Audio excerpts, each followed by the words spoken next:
दोस्तों नमस्कार। दोस्तों मैं दीपक कुमार श्रीवास्तव आपका स्वागत करता हूं अपने इस यूट्यूब चैनल पर। रामदयाल इस बड़ी दुनिया में अकेले रह गए थे। उनकी पत्नी की मृत्यु हो गई।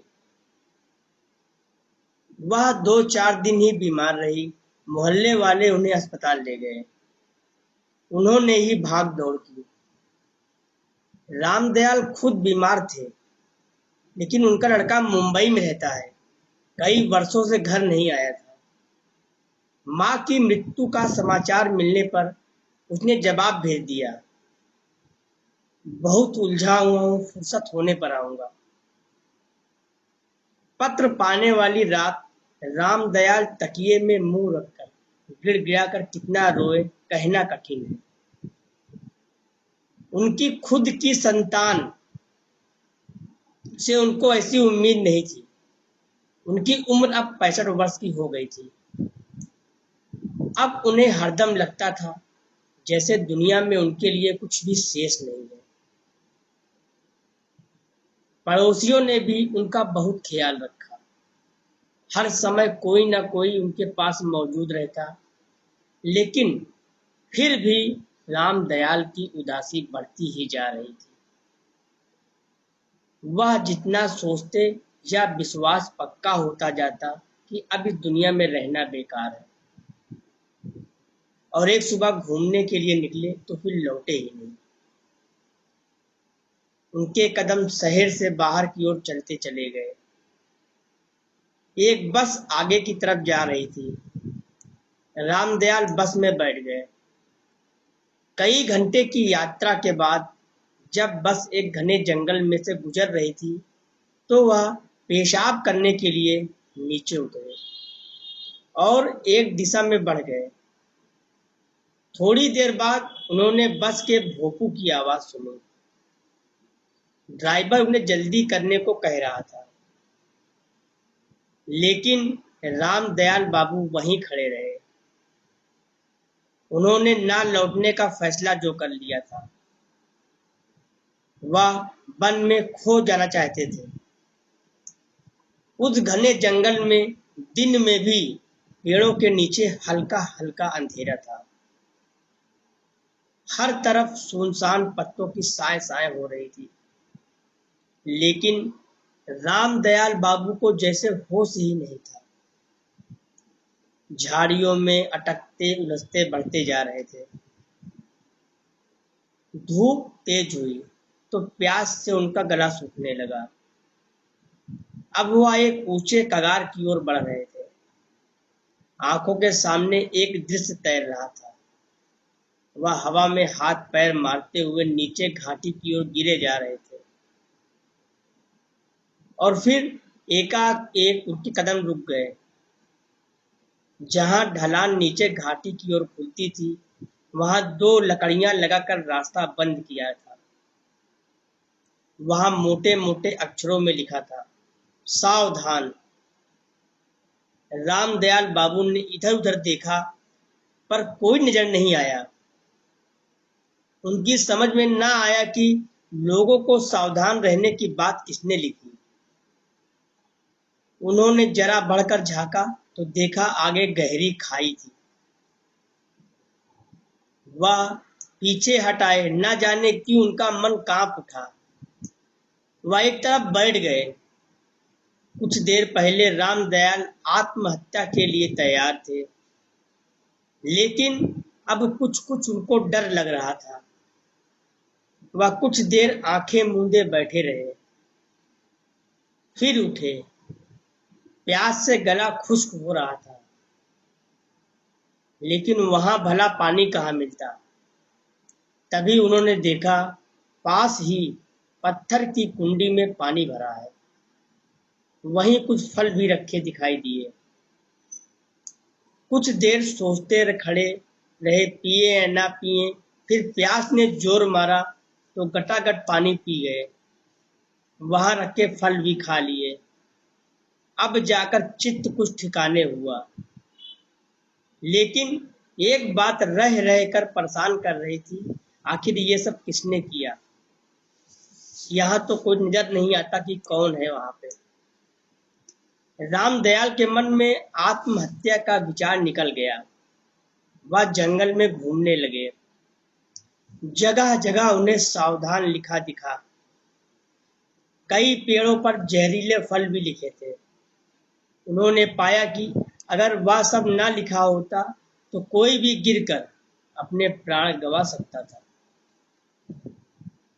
घास में छुपे हुए गहरे खतरनाक गड्ढे, मोड़, जहरीले फल सबके बारे में सावधान किया गया था। अब तक दोपहर ढल चुकी थी। रामदयाल जी ने जोर से पुकारा, मेरे प्राण बचाने वाले भाई, मैं आपका दर्शन करना चाहता हूँ। पत्तों के पीछे सरसराहट हुई और एक बूढ़ा हंसता हुआ सामने आ गया। उसने कहा, मैं बहुत देर से आपको देख रहा हूँ, कहिए आप कैसे आ गए? सच कहूं, मैं आत्महत्या के इरादे से आया था, लेकिन खाई के किनारे लिखे शब्दों ने मन बदल दिया। रामदयाल कह गए। उस व्यक्ति ने पूछा, अब क्या इरादा है? सोच रहा हूं क्या करूं, रामदयाल ने कहा और आंखें भर आई। बूढ़े के पूछने पर उन्होंने अपनी राम कहानी कह सुनाई। जब उन्होंने बात खत्म की तो उनकी आंखों से लगातार आंसू गिर रहे थे। एकाएक उन्होंने पूछा, लेकिन आपने तो अपना परिचय दिया ही नहीं। बूढ़े ने कहा, जो आपका परिचय है वही मेरा भी है। मेरा नाम नरसिंह है। क्या सुनाऊं? अनेक वर्ष हो गए। एक दिन मैं अपने बेटे के साथ इस जंगल से गुजर रहा था। तभी बेटा घास में छिपे गहरे गड्ढे में गिर गया। वह इतना नीचे गिरा था कि मैं वहां पहुंच भी नहीं सका था। मेरी दुनिया अंधेरी हो गई। पत्नी पहले ही मर गई थी। अब तो कुछ भी नहीं बचा था जीवन में। मैंने तय किया कि मैं भी उसी गड्ढे में कूदकर जान दे दूं। रामदयाल बहुत ध्यान से सुन रहे थे। नरसिंह ने आगे कहा, मैं कूदने जा रहा था, एकाएक मन में यह ख्याल आया कि बहुत बड़ी कायरता है। हो सकता है इसी तरह लोग आकर इस छिपे गड्ढे में गिरते रहे। नहीं, यह ठीक नहीं है। पहले इसका कुछ प्रबंध करना चाहिए। बस मैंने गड्ढे के चारों ओर पेड़ों की डालियां खड़ी करके उन्हें लताओं से बांध दिया। फिर रामदयाल ने पूछा, फिर मुझे लगा कि ऐसे खतरनाक स्थान तो इस जंगल में और भी कई होंगे। मैंने देखा मेरे बेटे की जान लेने वाले गड्ढे के पास ऐसे ही दूसरे स्थान भी थे। बस मैंने निश्चय कर लिया कि जंगल में जब तक भी ऐसे भी खतरनाक स्थान रहेंगे मैं नहीं मरूंगा। वह दिन था और आज का दिन। मैं इसी जंगल में रह रहा हूँ। अभी मेरा काम खत्म नहीं हुआ है। खतरनाक स्थानों पर मैंने चेतावनियां लिखकर लगा दी हैं। कौन से फल जहरीले हैं, कौन से खाने लायक, यह भी जान लिया है।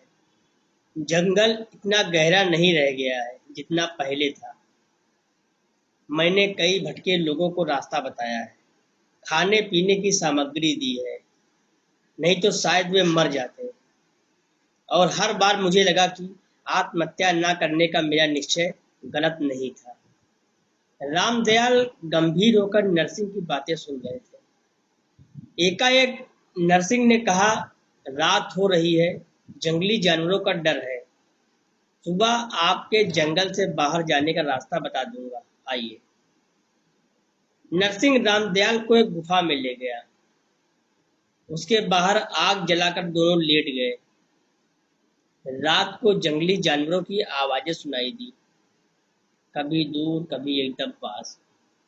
सुबह रामदयाल की नींद खुली तो नरसिंह ने कहा, चलिए आपको जंगल से बाहर जाने वाले रास्ते पर छोड़ दूं, लेकिन मुझे कहीं नहीं जाना।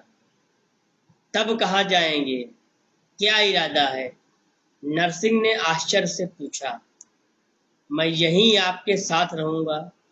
रामदयाल ने कहा, अभी जंगल में ऐसे बहुत से स्थान है जहाँ देखभाल की जरूरत है। मैंने भी मरने का इरादा छोड़ दिया है। क्या सच? कहते हुए नरसिंह की आंखें चमक उठी। हाँ, मैंने देख लिया है, जीवित रहकर दूसरों को मरने से बचाया जा सकता है। रामदयाल ने कहा और मुस्कुरा उठे। मरने के लिए एक दुख है तो जीने के लिए 100 सुख भी कम है। रामदयाल ने कहा और गुफा से बाहर आ गए। सूरज पेड़ों के पीछे से ऊपर उठ रहा